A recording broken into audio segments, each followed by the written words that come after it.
So now pivotal joint. Okay.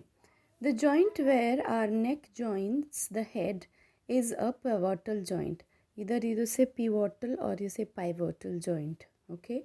It allows us to bend our head forward and backward and turn the head to a right or left. Try these movements. Okay. Bend your neck forward, backward, left and right. How these movements different from those of our arms and can rotate a complete circle.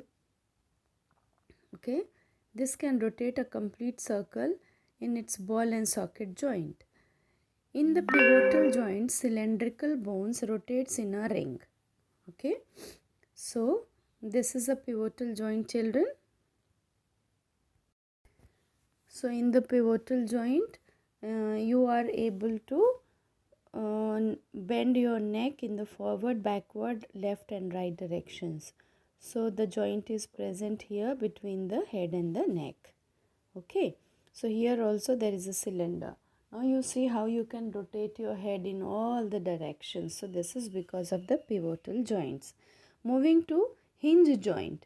Open and close the door a few times. When you open and close the door few times, observe there is a hinge in the door. Have you seen there is a hinge in the door? So there is a screw, hinge like things. So there are 3 screws in that.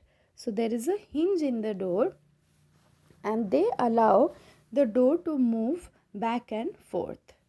Okay, so that movement is called hinge joint. So hinge joint allows only back and forth movement, children. Alright, it allows only back and forth movement. So this can be done through the activity.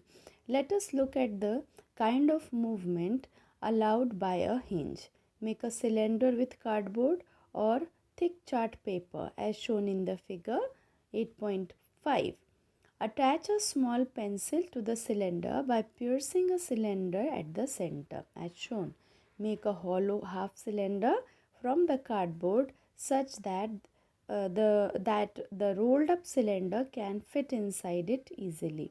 The hollow half cylinder with the rolled up cylinder sitting inside it allows the movement like a hinge. You can take it front and back and forth. Okay, try to move the rolled up cylinder. How does it move? How is the movement different from what we saw with a constructed ball and socket joint? We saw that this kind of movement at the elbow in the activity 1 in the activity number 1. Same movement in the activity 1, elbow. You can see you can put your elbow front, yeah, only front and you can bring it back. What we have constructed in figure 8.5 is different from a hinge, of course, but it illustrates the directions in which a hinge allows movement. The elbow has a hinge joint that allows only back and forth movement. Okay, so the elbow has, please underline, the elbow has a hinge joint which allows only back and forth movement. Can you think of more examples of such joints?